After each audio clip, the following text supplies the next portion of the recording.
Assalamualaikum warahmatullahi wabarakatuh. Nama saya Hamzalah bin Muhammad Fandi, nombor matrik C25A2854. Jadi saya akan membuat video pembentangan bagi poster tugasan akhir subjek reka bentuk tradisional. Jadi untuk pembentangan video bagi poster tugasan akhir subjek CFT 1032 reka bentuk seni tradisional, saya pilih soalan nombor 3, iaitu terangkan latar belakang, reka bentuk dan fungsi senjata tradisional masyarakat Melayu jenis badik. Untuk bagi pengenalan, badik atau badet ialah senjata bilah pendek tradisional yang digunakan oleh masyarakat Bugis, Makassar, Mandar dan Melayu Patani. Ia mula terkenal selepas penggunaan keris diharamkan oleh penjajah Inggeris ataupun Belanda, lalu menjadi alternatif utama dalam kalangan masyarakat Melayu. Selain fungsi praktikal, badik dianggap mempunyai nilai spiritual dan simbolik, melambangkan keberanian serta kehormatan pemiliknya. Seterusnya, untuk bahagian latar belakang. Untuk asal usul, badik berakar dari Sulawesi Selatan, dibawa oleh perantau Bugis ke tanah Melayu dan Patani. Untuk penyebaran badik, penyebarannya melalui perdagangan dan migrasi. Badik menjadi sebahagian daripada budaya Melayu di Nusantara. Kepentingan budaya alat tradisional Melayu badik dalam masyarakat Bugis Makassar. Badik dikaitkan dengan konsep sirik, maruah dan kes keberanian.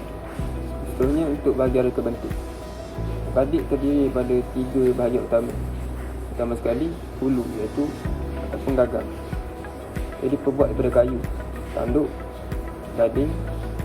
Ia juga sering dihias dengan ukiran awan larat atau logam berharga. Seterusnya, yang kedua ialah bilah ataupun besi. Ia panjangnya sekitar 18 hingga 23 cm, berbentuk lurus atau sedikit berkeluk, tebal di pangkal dan meruncing di hujung.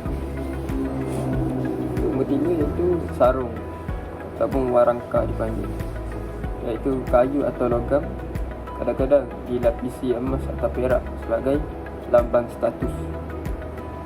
Seterusnya, kita masuk pada ciri khas reka bentuk. Jadi pertama, hulu ni berbentuk seperti pemegang pistol. Ia membongkok ke bawah. Manakala bilah boleh lurus kembali bugis atau buncit di tengah. Ia badik Makassar. Seterusnya, ada versi berhias pamor corak pada bilah yang dipercayai membawa tuah. Jadi seterusnya kita masuk pada fungsi senjata badik. Fungsi pertama, pertahanan diri. Ia digunakan dalam pertempuran jarak dekat, termasuk dalam duel tradisional Sitobo Lalang Lipa. Seterusnya, ia menjadi alat harian, memotong daging, bawang, ratan atau menyembelih haiwan. Seterusnya, ia menjadi simbol budaya, di mana ia dipakai pada majlis perkahwinan, festival atau sebagai warisan keluarga. Seterusnya, ia juga fungsinya menjadi nilai spiritual, iaitu dipercayai membawa perlindungan, ketenangan atau sebaliknya malapetaka, bergantung pada pamor dan cara penyimpanan. Lagi sekali ialah ia menjadi identiti sosial. Ia menjadi tanda kedewasaan apabila dihadiahkan daripada ayah pada anak lelaki.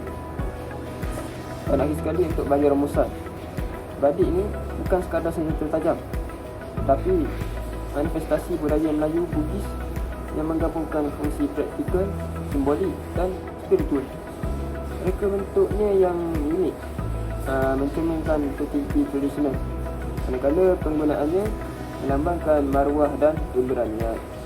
Dalam konteks pembentangan poster, badik boleh digambarkan sebagai warisan seni reka bentuk tradisional yang menyatukan estetika, fungsi dan identiti masyarakat Melayu.